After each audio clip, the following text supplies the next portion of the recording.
¿Cuál es la disculpa? Siempre tenemos algo para decirle al Señor: Señor, pues queremos algo diferente, ya queremos, no sé, el Señor, a veces yo creo que el Señor se pasa en misericordia porque dice: al fin que quiere, al fin que es lo que quiere. Todo lo que pedimos al Señor Él nos lo da, y en su misericordia y su gracia Él nos levanta, nos ayuda, nos da más de lo que pedimos o entendemos. Eso dice la palabra del Señor. Bien, y en esta tarde yo he traído un tema muy interesante, que me parece un tema muy interesante porque es el tema de la iglesia. El tema de la iglesia es un tema muy importante porque yo no sé si usted ha podido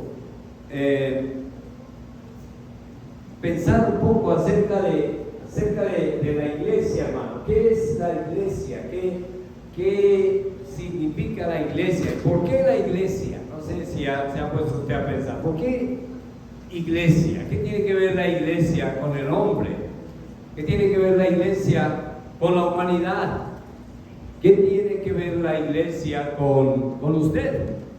¿Por qué la iglesia es algo tan importante? Y yo precisamente en esta tarde quiero hablarles sobre varias características que tiene la iglesia del Señor que lo hace algo, permítame decir esto, y lo digo con toda autoridad de la palabra, no algo muy importante, sino lo más importante que existe en el mundo. Y el hombre no lo quiere reconocer, porque nosotros somos así. El hombre es necio, porque dice la misma palabra, dice: el necio en su corazón no hay Dios. Y el necio no quiere reconocer a Dios. Pero la misma naturaleza, lo que existe, lo creado, todo nos habla de ese creador maravilloso que es Dios y que un día va a demandar nuestra presencia delante de Él. Vamos a mirar la palabra de Dios en el libro de Apocalipsis, y vamos a mirar allí en el libro de Apocalipsis capítulo 3. Y quiero que mire conmigo este texto de la palabra, porque en Apocalipsis capítulo 3, 2 y 3, el Señor habla a las iglesias. El Señor está dando un mensaje a la iglesia. Y por alguna razón el Señor escogió 7 iglesias para escribir su último libro, la palabra de Dios. Aquí la tenemos, la palabra de Dios. Y el último libro, que todos sabemos acá cómo se llama el libro, Apocalipsis se llama, para los que no saben, pero creo que todos aquí saben. El libro de Apocalipsis fue escrito a 7 iglesias en particular. El apóstol Juan escribió este libro a 7 iglesias en particular. Y el Señor a cada iglesia le daba un mensaje especial, tenía un mensaje especial para cada iglesia. Pero algo que el Señor le dijo a las 7 iglesias en común fue esto. Les dijo: yo conozco tus obras. Sí, fue una de las cosas que le dijo. Yo conozco tus obras. Y también les dijo un mensaje a cada iglesia en particular. Había una promesa en particular para cada iglesia, que no vamos a hablar de cada promesa porque nos tomaría mucho tiempo. Pero yo quiero hablar en particular de una iglesia a la que el Señor no le encontró ningún problema. A todas las iglesias les encontraba una dificultad u otra. A cada iglesia le decía: tienes este problema, tengo esto contra ti. Esa es una de las cosas que el Señor decía, de las cosas que el Señor decía a las iglesias: tengo esto contra ti. Pero a una iglesia en particular, el Señor no le dijo: tengo esto contra ti. Más bien les dio un mensaje de ánimo, y un mensaje de esperanza, y un mensaje de consuelo, y a la vez un mensaje que solamente el Señor podía dar para que la iglesia misma estuviera fortalecida y se mantuviera firme hasta que el Señor llegara por ellos. Pero antes de de empezar, antes de hablar en este mensaje, yo quiero dirigir una oración al Señor. Permítame orar, hermanos. Padre, yo te doy gracias esta tarde por la bendición que me das de poder hablar de tu palabra. Gracias, Señor. Yo te pido que ahora me des autoridad, Padre, para hablar de ella. Yo sé, Señor, que es tu palabra, no es cualquier cosa, es lo más importante que existe en el mundo. Es tu palabra y yo ahora tengo la responsabilidad de darla. Yo te pido una unción especial de tu Espíritu sobre mí para que no sean mis palabras, pero que yo solo pueda ser un instrumento tuyo, Señor. Como cantábamos ahora, que nuestra vida y que mi vida entera esté consagrada a ti, Señor, que mis labios puedan hablar solo de tu amor y que pueda, Señor, hablar de mis hermanos de esa promesa maravillosa que tú tienes para tu iglesia. Gracias, Padre. Yo te pido una bendición especial también por cada persona que va a escuchar esta tarde este mensaje, y te pido que sea bendición para ellos también, como sea bendición para todos los que estamos aquí en la sala. En el nombre de Cristo Jesús te doy gracias. Amén. Amén. Entonces, a todas las iglesias el Señor tenía en particular algún detalle. El Señor decía a cada iglesia, y a la gran mayoría les decía: arrepiéntanse, corrijan el problema que está pasando allá, porque algo está sucediendo mal en esa iglesia. Pero una iglesia en particular, el Señor le da un mensaje de apoyo, un mensaje de aprobación, un mensaje de esperanza. Y quiero que miremos cuál era esa iglesia. Por eso el mensaje de este mensaje se llama Características de la iglesia de Filadelfia. Porque la iglesia de Filadelfia fue la única iglesia a la que el Señor no reprobó. Más bien al Señor le animó. Y quiero que miremos este texto para que vea qué es lo que el Señor vio en esta iglesia en particular, y de ahí sacar enseñanzas para nosotros, y de ahí sacar pues las cosas que están allí escritas y que podemos aplicar en nuestras vidas en este tiempo que estamos viviendo. Capítulo 3, versículo 7 dice: escribe el ángel de la iglesia en Filadelfia, esto dice el santo, el verdadero, el que tiene la llave de David, el que abre y ninguno cierra, y cierra y ninguno abre. Yo conozco tus obras. He aquí he puesto delante de ti una puerta abierta, la cual nadie puede cerrar. Porque aunque tienes poca fuerza, has guardado mi palabra y no has negado mi nombre. He aquí yo entrego de la sinagoga de Satanás a los que se dicen ser judíos y no lo son, sino que mienten. He aquí yo haré que vengan y se postren a tus pies y reconozcan que yo te he amado. Por cuanto has guardado la palabra de mi paciencia, yo también te guardaré de la hora de la prueba que ha de venir sobre el mundo entero para probar a los que moran sobre la tierra. He aquí yo vengo pronto. Retén lo que tienes para que ninguno tome tu corona. Al que venciere, yo lo haré columna en el templo de mi Dios, y nunca más saldrá de allí, y escribiré sobre él el nombre de mi Dios y el nombre de la ciudad de mi Dios, la nueva Jerusalén, la cual desciende del cielo de mi Dios, y mi nombre nuevo. El que tiene oído, oiga lo que el Espíritu dice a las iglesias. El Señor Jesús a todas las 7 iglesias le dedicó estas palabras: yo conozco tus obras, y si tienes oído para oír, escucha.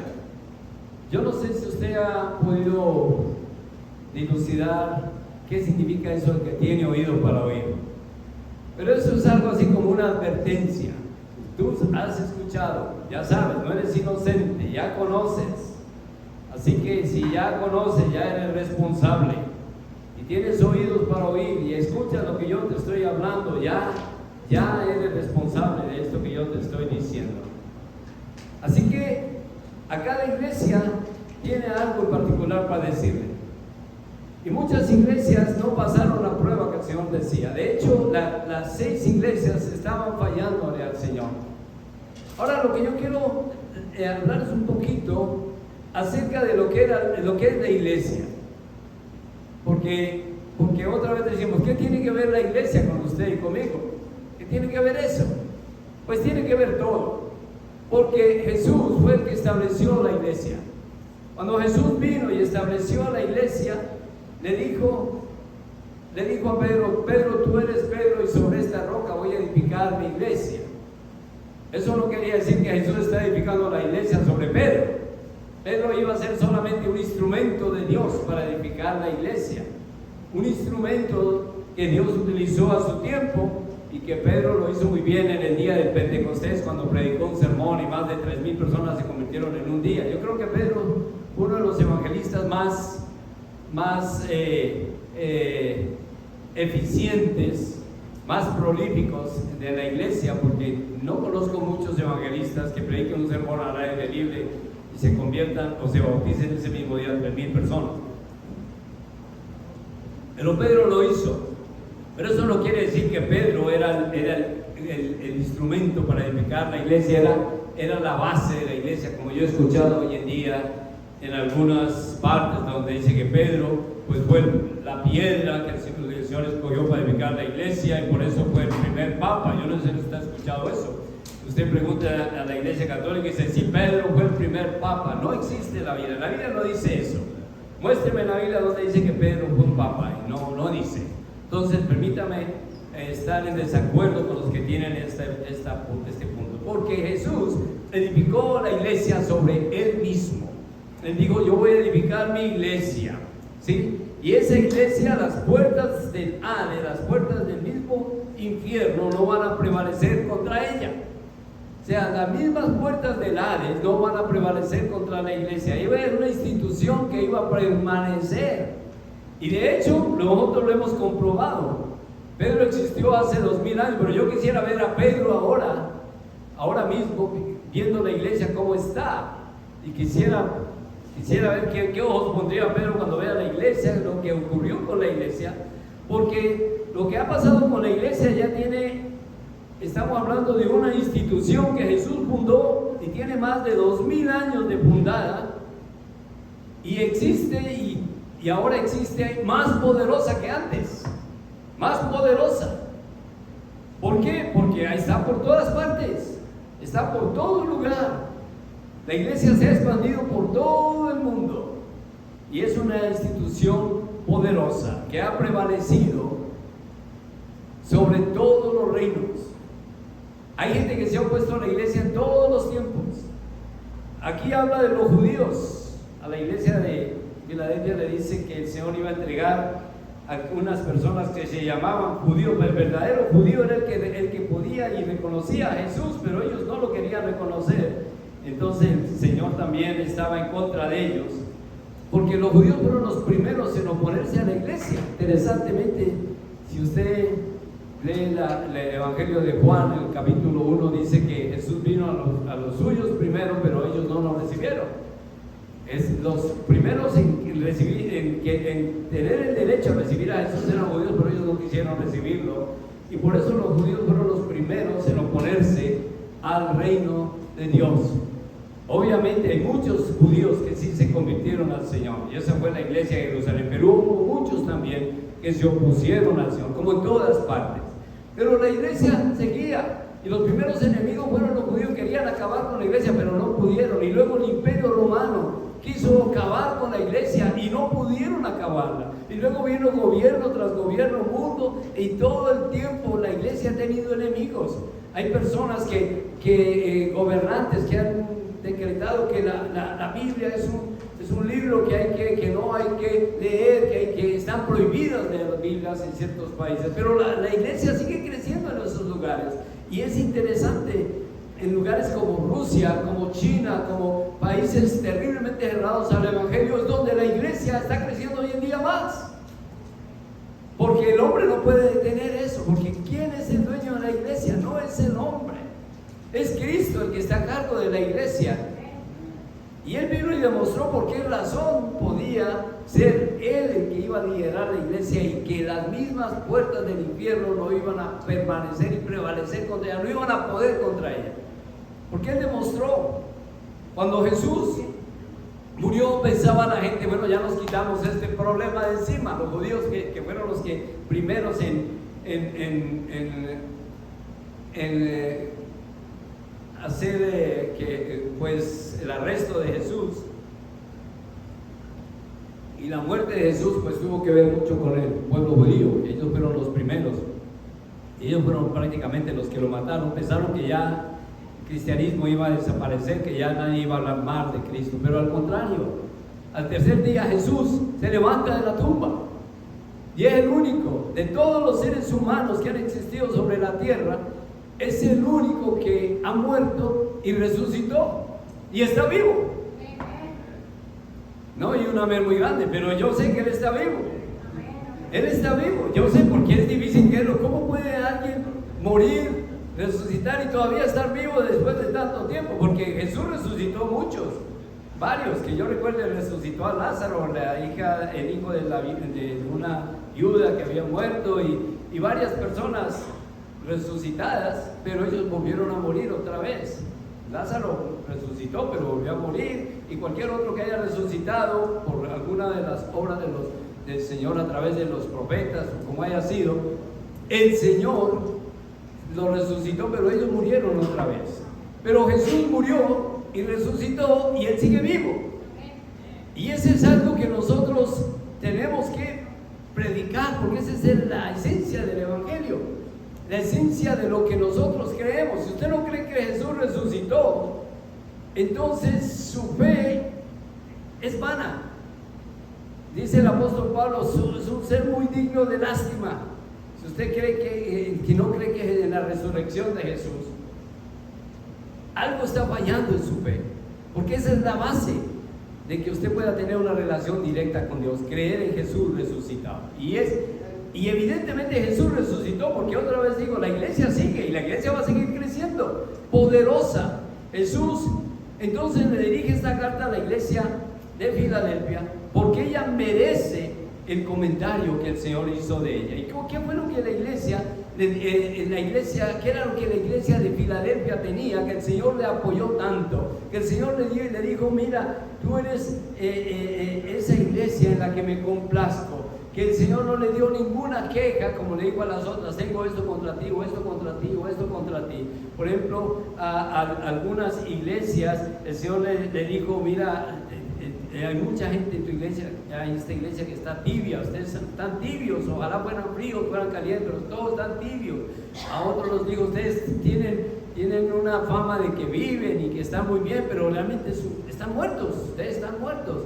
A otros les dice, ustedes dejaron su primer amor, ya ese amor que antes tenían, ya no lo tienen conmigo. Y a cada iglesia en particular le tenía algo especial, por lo cual ellos no estaban exactamente como Dios quería que ellos estuvieran. Pero a la iglesia de Filadelfia el Señor no le hace ningún reclamo. A la iglesia de Filadelfia el Señor le dice, mira, eres una iglesia que yo veo que tienes poca fuerza. Pero eso no es un problema, porque los hermanitos allá parecía que tuvieran poca fuerza. Y yo sé, a veces yo digo, yo quiero estar en una iglesia que tenga poca fuerza, pero que el Señor esté agradado con lo que yo hago. Yo quiero una iglesia, la iglesia de Filadelfia no era una congregación grande, no lo era. Tal vez era una casa pequeña, era una congregación pequeña, no tenía grandes recursos tampoco.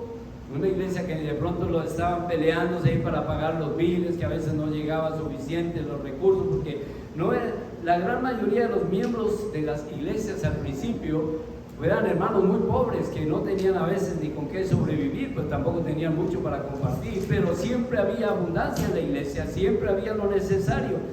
Pero eran hermanos que tenían fe, perseveraban en la fe, no tenían una gran influencia dentro de la sociedad, pero era una iglesia respetada. Eran débiles en el mundo, pero eran fuertes ante Dios. Y por esa razón el Señor los vio a ellos y les dijo, ustedes tienen poca fuerza, pero no se preocupen. A pesar de las limitaciones, la iglesia de Filadelfia era una iglesia fiel. Muy a pesar de las limitaciones, la iglesia de Filadelfia se mantuvo fiel a Cristo y se mantuvo fiel a su palabra. Fue la única iglesia reconocida por el mismo Señor Jesucristo. Filadelfia, ¿sabe qué significa la palabra Filadelfia? Significa amor fraternal. Amor fraternal. En 1 Tesalonicenses 4:9, el Señor le dice a la iglesia precisamente esto. Una de las cosas que el Señor quiere de la iglesia, ¿sí? Es eso. 1 Tesalonicenses 4:9 dice: pero acerca del amor fraternal, no tenéis necesidad de que os escriba, porque vosotros mismos habéis aprendido de Dios que os améis unos a otros. La iglesia de Filadelfia era una iglesia donde los hermanos se preocupaban unos por otros, donde había amor fraternal, donde había amor de verdad. Y es algo que el Señor quiere que exista en la iglesia. No puede haber una iglesia, alguna comunidad que se llama iglesia, donde hay problemas el uno con el otro, donde no nos saludamos, donde no oramos unos por otros, donde simplemente tenemos rabia de odio uno contra otro. ¿Cómo puede haber una iglesia así? ¿Cómo podemos decir soy parte de la iglesia de Dios y yo tengo odio contra mi hermano? No puedo. Entonces el Señor vio en la iglesia de Filadelfia la unidad, vio humildad. No había gran riqueza, no había gran recurso, pero estaba el recurso más importante, la fe. No había gran cantidad de gente, pero no había hermanos fuertes en el Señor, que estaban dispuestos a aclamar y buscar a Dios en sus vidas. Y eso el Señor lo vio en la iglesia, y por esa razón el Señor le dirigió esta carta a la iglesia. Ahora también la iglesia, tercer punto, la iglesia era una iglesia que había guardado la palabra de Dios. Y es importante, hermano, porque la palabra de Dios es la clave también para que la iglesia se sostenga. Salmo 119:11, el salmista David dice: en mi corazón, Salmo 119:11, salmista David dice: en mi corazón he guardado tus dichos para no pecar contra ti. ¿Sí? Es en el corazón donde usted puede guardar la palabra de Dios. Por eso Dios nos dio a nosotros una mente, ¿sabe? Los científicos dicen, los que han estudiado al hombre y toda la esencia del hombre, dicen que el hombre solo ocupa menos del 5% del cerebro que Dios le dio. Imagínense, hermano. La mente nuestra a veces no está, la gran mayoría de los seres humanos tenemos prácticamente el cerebro sin estrenar todavía, ¿sí? Porque menos del 5% lo ocupamos. El hombre tiene una capacidad inmensa de aprender, y si usted tiene oportunidad de aprender la palabra de Dios, aprenda la palabra de Dios y memorícela en su corazón. Por eso el salmista decía: yo he guardado tu palabra, aquí está tu palabra, y la he guardado en mi corazón. ¿Para qué? Para no pecar contra ti. Porque ese es el problema de cada uno de nosotros, el pecado. El pecado es lo único que nos separa de Dios. Si usted comete pecado, Dios inmediatamente usted está separando de Dios. Y por esa razón, el pecado no es una cosa así como tan sencilla como para no tomar en cuenta. Y hoy en día en muchas iglesias el pecado simplemente, hay algunos inclusive que dicen que hay pecados grandes y pecados pequeños, ¿no? Pecadillos, como lo llaman algunos, ¿no? Cosas como que a Dios no le importa, pero pecado es pecado, hermano. Y nosotros en pecado tenemos que tener cuidado con eso, porque eso es lo único que nos separa de Dios.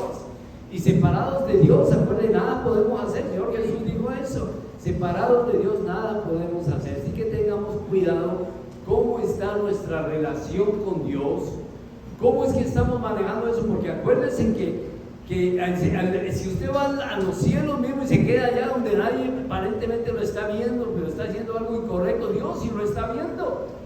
Y si se va a lo profundo del mar y allí está haciendo algo que es incorrecto y parece que nadie lo está viendo, Dios sí lo está viendo. Usted no puede esconderse de Dios, no puede. ¿Y cómo va usted a esconderse de Dios y va a querer que Dios lo respalde cuando usted sabe que las cosas no están bien con Dios? Entonces, de ahí la importancia que usted cada día valore y se haga un autoexamen de cómo está su relación con Dios, porque solamente solo usted sabe cómo está su relación con Dios. Pero si su relación con Dios no es buena, quiere decir que algo anda mal. Porque iglesia, cuando el Señor habla de la iglesia, no está hablando definitivamente de este templo, ¿cierto? Una cosa es el templo, el edificio, y otra cosa es usted, que es la iglesia, es usted. Y a donde hay 2 o 3 que se congreguen, ahí está el Señor en medio. Por ejemplo, el viernes estábamos en la vigilia, no hicimos la vigilia acá, porque aquí estaba haciendo mucho calor, y bueno, tuvimos un tiempo bien bonito en la casa con el hermano Fausto y la hermana María Magdalena. Allí tuvimos la vigilia, bien bonito que fue ese tiempo. Y allá estaba la iglesia, allá estaba, y si el Señor hubiera venido por nosotros allá, no era el templo, no era nada, pero allá estaba la iglesia, y estaba reunida, y si el Señor hubiera sido venir ese día, seguro va por nosotros y nos recoge allá. Porque en la iglesia tenemos siempre el dicho de que nos vemos allá en la iglesia como si el edificio fuera la iglesia. No, la iglesia es usted y la iglesia soy yo. Y esa es la parte que usted debe manejar bien, que usted esté bien con Dios, que en su corazón usted guarde los dichos y que ese cerebro inteligente que Dios le dio le sirva para memorizar la palabra, para guardar los dichos en su corazón, en su mente, guardar la palabra de Dios. A veces memorizamos cosas que no debemos memorizar. ¿Por qué no recordar la palabra de Dios? ¿Sabe para qué es bueno recordar la palabra de Dios? Para cuando venga el enemigo no lo haga pecar contra Dios, sino que usted pueda responder como dice el apóstol Pablo: nuestra lucha no es contra sangre y carne, sino contra principados, potestades, huestes espirituales de maldad, y la palabra de Dios es nuestra espada. Amén. Esta es lo que llaman la espada. Ahí es donde usted saca el arma para pelear contra el enemigo, no con sus fuerzas, es con la palabra de Dios. Salmo 119 y 101 dice la palabra de Dios allí también: de todo mal camino contuve mis pies para guardar tu palabra. Eso lo decía el salmista David: Señor, de todo mal camino contuve mis pies para guardar tu palabra. Él dijo: yo quiero contener. Mire, cuando habla contuve mis pies, estaba diciendo: yo puse de mi parte, ¿sí? De todo mal camino me aparté. Cuando vi la oportunidad, que yo dije, que el enemigo me dijo: mira, ya hay oportunidad de hacer algo, ¿cierto? Y aprovecha. Y cuando se dio cuenta que eso lo apartaba de Dios, dijo: no, me voy a apartar de eso. Es porque Dios nos dio a nosotros una inteligencia para poder decir a esto sí y a esto no, ¿sí? Hay cosas que usted decide, Dios jamás. Si usted lee la Biblia, en la palabra de Dios le dice a usted: todo se le permite. ¿Quién le dijo que el Señor le prohíbe a usted algo? No, todo se permite, todo me es lícito, decía el apóstol, pero no todo me edifica. Todo me es lícito, pero no todo me conviene. Tengo que hacer las cosas que me edifiquen, que me convengan, que glorifiquen a Dios. Y eso usted lo analiza con su mente. Es su mente la que le dice: haga esto, que esto es lo que glorifica a Dios. Porque la misma mente también le va a decir a usted: eso que estás haciendo no está correcto. ¿Y sabe quién es el que le habla ahí cuando usted escucha esa vocecita adentro? Que usted está haciendo algo que no está bien, y esa voz le está diciendo: no es eso que hace, no es correcto. Esa es la voz del Espíritu Santo que está hablándole a usted también, tratando de apartarlo de eso, pero le está dejando tomar a usted la decisión. Al final Dios deja que tomamos decisiones. Por esa razón es importante que recordemos, como decía este cántico que acabamos de cantar: Señor, sí, que mis labios, que si yo voy a hablar, hable de tu amor, que a donde yo vaya mis pies estén dirigidos por ti, que mi vida esté dedicada a ti. Esas son oraciones que usted puede hacer a Dios, y Dios le va a ayudar para que usted tenga una vida consagrada. La iglesia de Filadelfia había guardado la palabra de Dios, había hecho lo correcto ante los ojos de Dios, se había guardado del mal, había contenido sus pies de caminar en los caminos malos, había guardado los dichos del Señor en su corazón, y los hermanos andaban en los caminos de Dios, y por eso el Señor les aprobaba. Ahora, cuarto punto, la iglesia de Filadelfia no había negado el nombre de Jesús. Amén. Mateo 10:33. Mateo 10:33. Y a cualquiera que me niegue delante de los hombres, yo también le negaré delante de mi Padre que está en los cielos. Recordemos el contexto por lo que en el tiempo en el que la iglesia de Filadelfia existió. Cuando estaba ya la iglesia de Filadelfia, no es como hoy en día aquí, que tenemos un edificio bien bonito y estamos protegidos por las leyes de un país donde hay libertad de culto y nadie va a venir aquí a saltarnos y a decir por qué están haciendo esta reunión y que esto es prohibido, ¿no? Al contrario, a las iglesias acá les dan prebendas y les ayudan, no pagan impuestos y nos dan la libertad, se llama libertad de culto. Pero en el tiempo que la iglesia de Filadelfia existió, no tenían esa libertad, ¿no? Era una iglesia que era proscrita, o sea, el gobierno mismo dijo, ustedes no pueden hacer eso, ustedes no pueden reunirse y hablar de Cristo, es prohibido, era traición al Estado. Pastor César nos está mostrando en la escuela dominical algo sobre las catacumbas, el mártir de las catacumbas creo que llama, y es precisamente la historia de cómo el gobierno romano puso a la iglesia casi contra la pared, y todo el que era cristiano era un enemigo del Estado y lo tenían que matar y lo condenaron a muerte y muchos cristianos murieron, y créanme que la muerte no era bonita, una muerte terriblemente mala. Los llevaban a los circos, los echaban a los leones para que los devoraran, espectáculos grotescos allá que la gente iba a aplaudir para que cuando veían que ocurría esto, y mataban familias enteras, miles murieron así. Y en ese tiempo ser creyente, ser cristiano, no negar a Jesús significaba enfrentar la muerte. No es como ahora, que de pronto lo más mal que nos pueden hacer es que no nos vuelven a hablar, porque se volvió cristiano, entonces ya nuestro vecino se enojó porque él es de otra religión, y como es de otra religión, ya no le hablo más.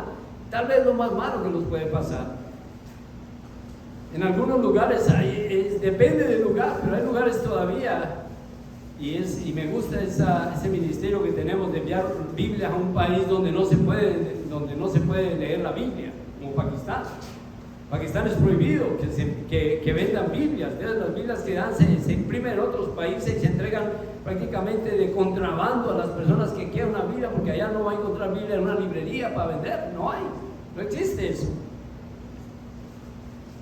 Nosotros somos bendecidos en este país, pero la iglesia de Filadelfia tuvo que enfrentar el mismo gobierno que le dijo, ustedes no pueden existir como iglesia, y si van a existir los vamos a matar. Y aún en circunstancias como esa, la iglesia de Filadelfia no negó el nombre de Jesús. Se mantuvo firme predicando la palabra de Dios.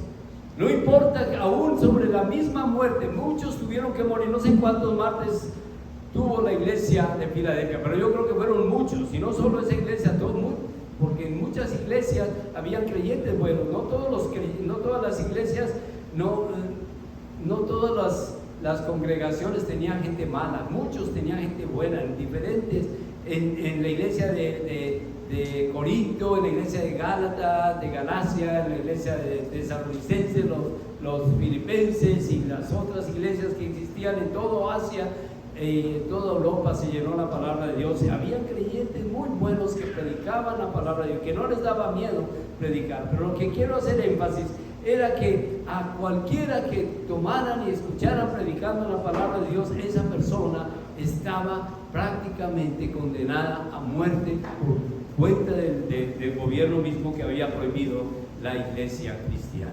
Y en ese tiempo que existió la iglesia de Filadelfia, el Señor les dice, ustedes no han negado mi nombre. Era para el Señor una demostración absoluta de fidelidad a Él. Ellos amaban realmente a Dios y realmente tenían algo grande en su corazón cuando hablaban del Señor.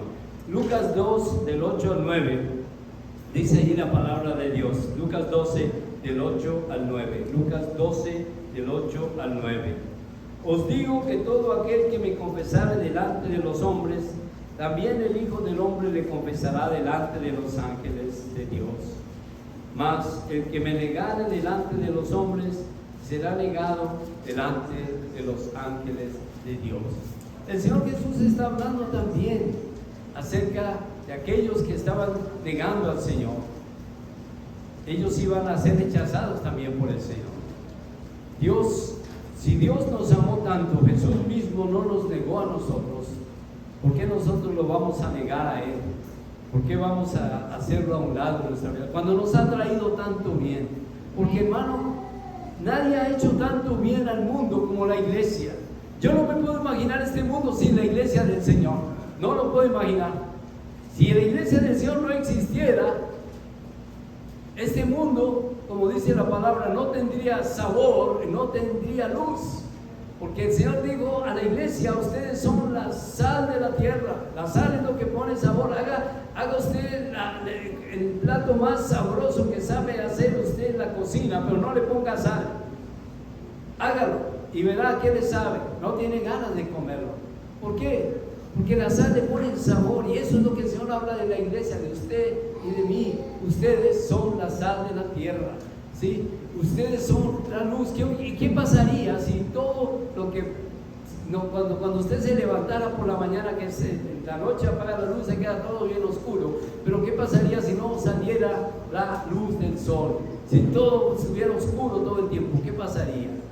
No sería una vida normal. Yo no sé, tendríamos que adaptarnos seguramente, pero no sería una vida bonita, porque la luz es lo que hace que se vea la grandeza de Dios, es lo que hace que el mismo sol cumple una función importante, le da vida a las plantas. Si las plantas sin el sol se mueren, si no hubiera la luz del sol, las plantas se morirían, no hubiera vida, porque la luz es lo que lo ilumina todo. Y nosotros, dice la palabra de Dios, la iglesia es eso, es la luz y la sal de la tierra.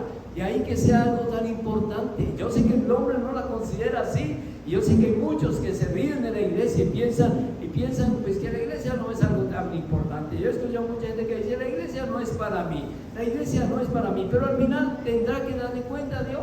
Y Dios estableció la iglesia para que nosotros prediquemos y hablemos de Jesús y no nos callemos, como hizo la iglesia de Filadelfia, que guardó la palabra de Dios, que no negó el nombre del Señor, aún bajo pena de muerte, no negó el nombre del Señor, para que la gente conociera de Dios, para que el mundo conociera de un Jesús maravilloso, de un Dios maravilloso, que quiere que nadie se pierda, pero que todo el mundo se arrepienta y vuelva sus ojos a Dios.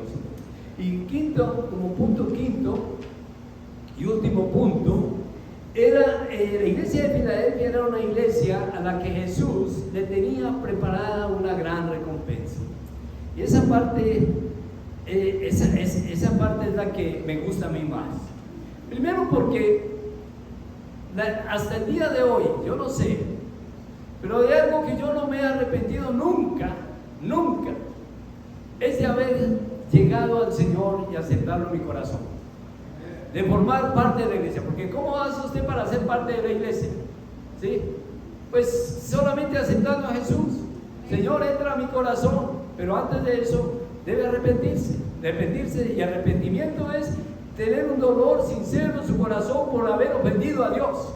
Si usted no se arrepiente, usted no puede aceptar a Jesús en su corazón. Primero va el arrepentimiento y luego ocurre ese proceso, ese hermoso milagro, que Jesús entra a su corazón y lo cambia y lo hace una nueva criatura.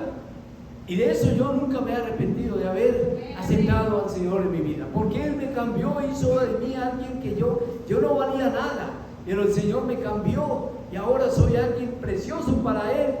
Y yo mismo me he aprendido a autovalorar y decir: Señor, qué cosas hermosas has hecho en mí. Pero si tú no hubieras llegado a mi vida, yo no sería nadie. Tenemos un coro que dice: ¿qué sería de mí si tú no me hubieras ayudado? Si tú no me hubieras levantado, si tú no me hubieras hablado, ¿qué hubiera sido de mí? Y esa pregunta usted se la puede hacer también. ¿Qué sería de usted? Hágase esa pregunta ahora mismo. Dígame, imagínense usted, devuelva su tiempo y que usted no haya conocido a Dios. ¿Dónde estaría usted? Yo creo, y voy a decirlo sin mucho miedo, la gran mayoría de nosotros ni siquiera estaríamos vivos. ¿Por qué? Porque el pecado nos lleva a la muerte. Eso es lo que hace el pecado, lleva a la gente a la muerte. Y muchos, por eso hay tanta gente muriendo por culpa del pecado. Mueren por exceso de drogas, mueren por accidentes, borracho manejando, se mata. Y el diablo quiere que usted se mate. ¿Para qué? Pues para llevarse su alma, eso es lo que quiere. Entonces, a toda costa hace que usted peque y usted quiera pecar para que su alma esté tan valiosa que es, que vale más que todo el oro del mundo, le pertenezca a él, porque si usted muere en pecado, pues usted se va, el diablo se lo lleva. Y ese es el resultado de miles y miles y miles y miles de almas que están yendo diciendo: a mí no me interesa iglesia, a mí iglesia no va conmigo. Pero al final es lo que quiere el diablo. Dice: la iglesia no es importante. No, mira, hay otras cosas que sí. ¿Por qué? Porque él quiere su vida, y cuando termine con su vida, queda lo más precioso que usted tiene, que es su alma, y se la quiere llevar él. Y Dios no quiere eso, por eso estableció la iglesia, y por eso puso a Cristo, y murió Cristo por usted, para que usted, que arrepentido, venga y le pida perdón a Dios por eso que está haciendo, por eso que está acabando con usted. Si está acabando su vida en las drogas, Dios quiere sacarlo de ahí. Si está sacando su vida en el pecado, en la fornicación, adulterio, lascivia, idolatría, hechicería, todas esa clase de pecado que la Biblia señala, el Señor quiere sacarlo de allí y darle una vida nueva, para que usted ahora viva una vida plena, feliz, porque para eso Dios nos dio una vida nueva, para ser felices. No me puedo imaginar una vida, cómo sería yo antes, pero yo le doy gracias a Dios que Él tuvo misericordia de mí. Pero el Señor hace una promesa a la iglesia y le dice esto, le dice: por cuanto has guardado mi palabra, yo te guardaré de la hora de la prueba que ha de venir sobre el mundo entero, para probar a los que moran sobre la tierra. ¿Sí? Esa parte quiero que la vean conmigo también ahí, en versículo 10, por cuanto, Apocalipsis 3:10, por cuanto has guardado la palabra de mi paciencia, yo también te guardaré de la prueba que ha de venir sobre el mundo entero, para probar a los que moran sobre la tierra. ¿Saben? Hay una cosa que yo le puedo decir de la Biblia. La Biblia está llena de promesas y de profecías. Promesas que el Señor cumple y nos ha cumplido. Yo no sé a cuántos, pero el Señor me ha cumplido a mí todas las promesas que me ha hecho. Todas las promesas del Señor. Pero también tiene una promesa para la iglesia en general. Y es que va a guardar a la iglesia de una hora de la prueba que ha de venir sobre el mundo. Y sabe, una de las promesas que el Señor hizo, que todavía no se ha cumplido, es de que Él va a venir por segunda vez. Así como un día vino y estuvo con los discípulos, estableció la iglesia y se fue, y cuando ya se fue, vinieron dos varones con vestiduras blancas que dijeron: así como lo vieron subir, así va a volver un día. Esa promesa todavía no se ha cumplido, pero va a venir, porque el Señor no incumple sus promesas. Eso es lo que la iglesia está esperando actualmente, que el Señor venga. Pero antes de que Él venga, dijo que iban a ocurrir cosas, como ya estamos viendo que están ocurriendo. ¿Cómo qué cosas? Bueno, hemos hablado mucho de esto: falsos maestros, falsas religiones, falsos cultos religiosos. Por todo el mundo hay una cantidad de cultos, religiones cualquiera, pero ninguna religión lo va a salvar a usted. Ninguna, no hay una sola religión que diga: nosotros somos los que salvamos. Nadie. Algunos dicen que los salvan, pero es mentira. Esa es la mentira del diablo, la más grande de todas. Porque hay una iglesia que hasta dice: si no importa lo que tú hagas, no importa si haces pecado o no, de que pertenezca a esta religión, ya está salvado. Y ese es el diablo metiendo la mentira, porque ¿qué religión puede salvar al hombre? Solo Dios puede salvarlo, y usted sabe eso. Pero un día, así como ha proliferado tantas religiones, esa señal de los últimos tiempos, también van a haber terremotos, y eso pasa todos los días. También van a haber calamidades terribles, también van a haber guerras, rumores de guerras. Y si usted no se da cuenta, si es porque no lee las noticias o no ve los periódicos, pero eso todos los días está pasando. porque falsos profetas están saliendo por todas partes, falsos cristos, anticristos por todos lados.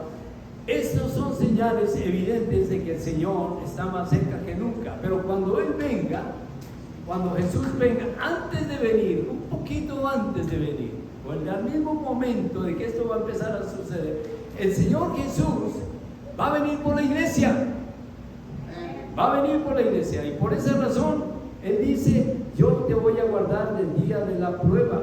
Porque tan pronto Él venga y se lleve la iglesia, va a comenzar la prueba para este mundo. Con el anticristo ya aquí haciendo lo que Él quiere hacer. Ahora yo me puedo imaginar esto.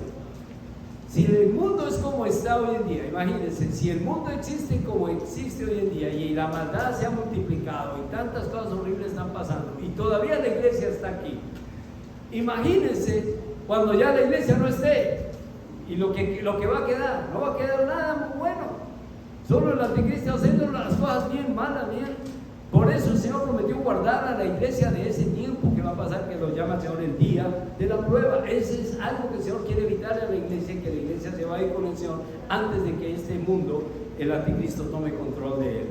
Esa es una de las promesas que el Señor hizo, así lo creo yo, y el Señor dice: yo te guardaré en la hora de la prueba, que va a venir sobre este mundo entero para probar a todos los que moran sobre la tierra. Nadie va a quedar exento de ser probado. También otra promesa que el Señor le hace, esta es la recompensa que el Señor le va a hacer a la iglesia. Él dice: yo haré que se postren a tus pies y reconozcan que yo te he amado. Es interesante, versículo 12,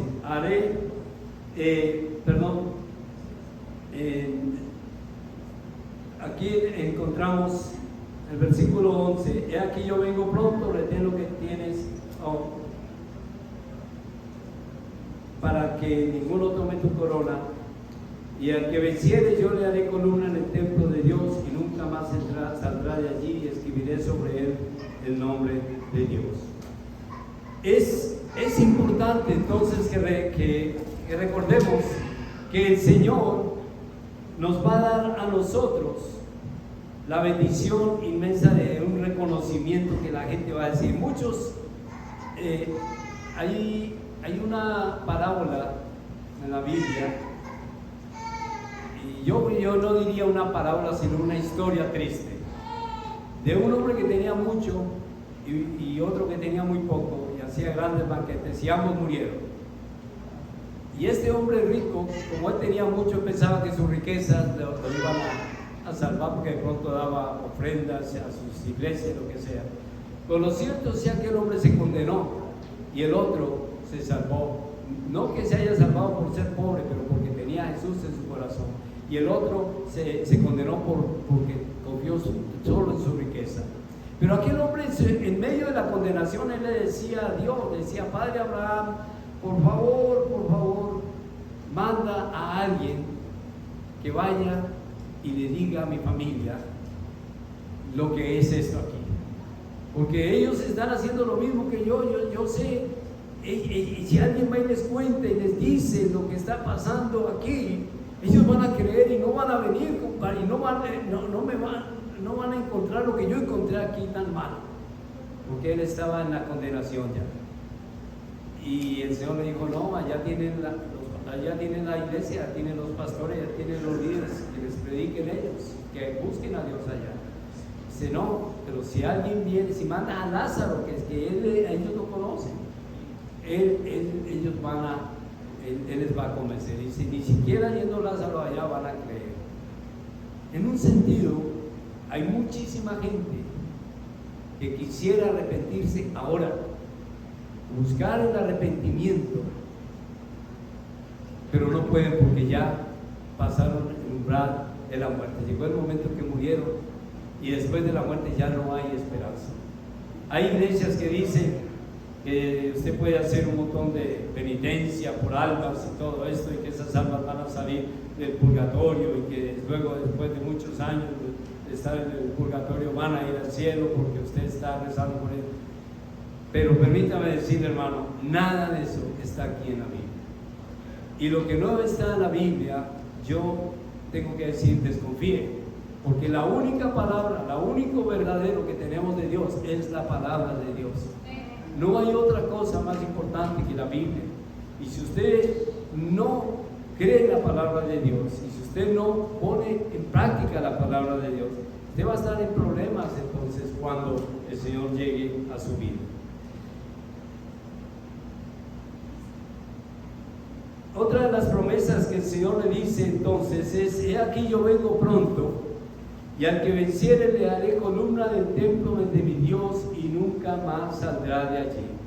Y escribiré sobre él el nombre de mi Dios, el nombre de la ciudad de mi Dios, la nueva Jerusalén, la cual desciende del cielo de mi Dios, y de un nombre y mi nombre nuevo.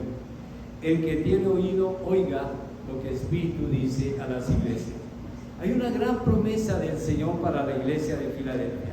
Le dice: ustedes los voy a hacer columna. Ustedes, delante de ustedes, yo los voy a confesar delante de los ángeles.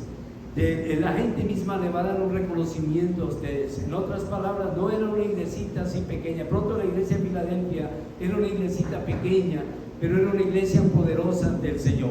Era una iglesia que de pronto no tenía hermanos muy ricos, hermanos que tuvieran gran riqueza, pero eran ricos en la fe.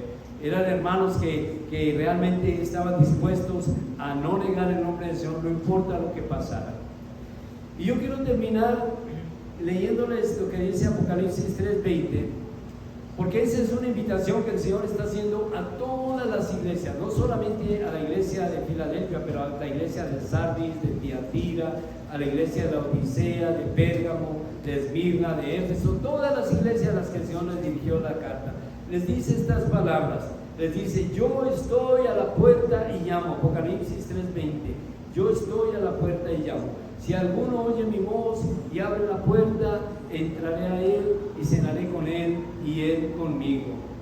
Al que venciere, le daré que se siente conmigo en mi trono, así como yo he vencido y me he sentado con mi Padre en mi trono. Sí, yo estoy a la puerta y llamo, dice el Señor. Él está llamando a la puerta de su corazón. Ese es el trabajo que hace el Señor en la iglesia. Nosotros lo que tenemos que hacer es predicar la palabra de Dios, no negar al Señor, nunca negar al Señor. En nuestra vida siempre, no importa que a alguien no le guste, de pronto a alguien no le va a gustar, no le va a dejar de hablar, pero no deje de hablar del Señor, no lo niegue. De pronto alguien le va a tirar la puerta, si usted va a hablar con él y tira su puerta, pues gloria a Dios por eso también, no hay problema. De pronto alguien lo va a insultar, no hay problema.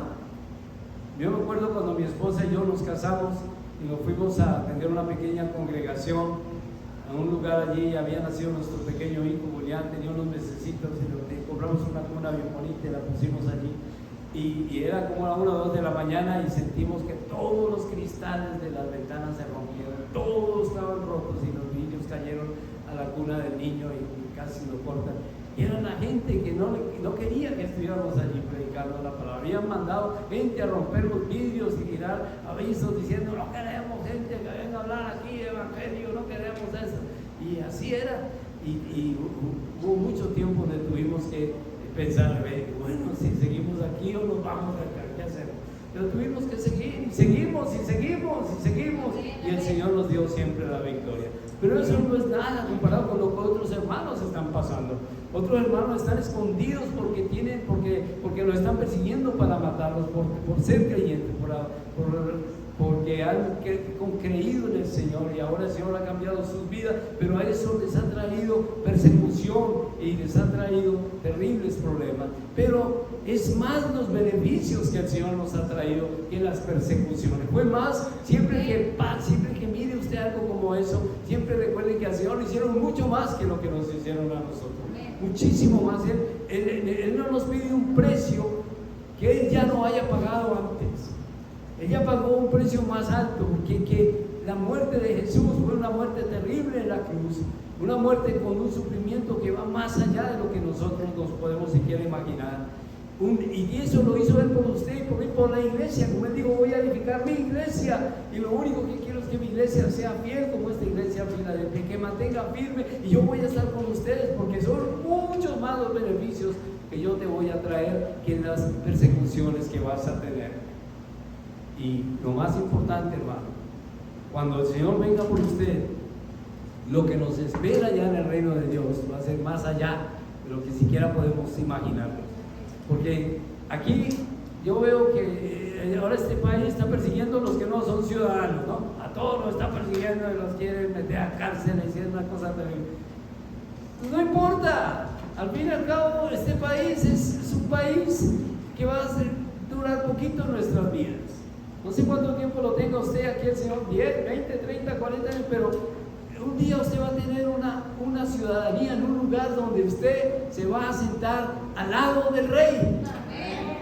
Porque dice el Señor, te vas a sentar al lado de mi trono, te vas a sentar conmigo en el trono. Dígame qué rey le permitió o le permite a sus súbditos sentarse en el trono de él. Y todos se creen ahí. No, yo soy el que manda aquí. Pero el Señor Jesús dice, no, tú has sido fiel conmigo, ven y siéntate conmigo acá. Para que juzguemos los ángeles, para que estés conmigo acá, compartiendo toda esta bendición.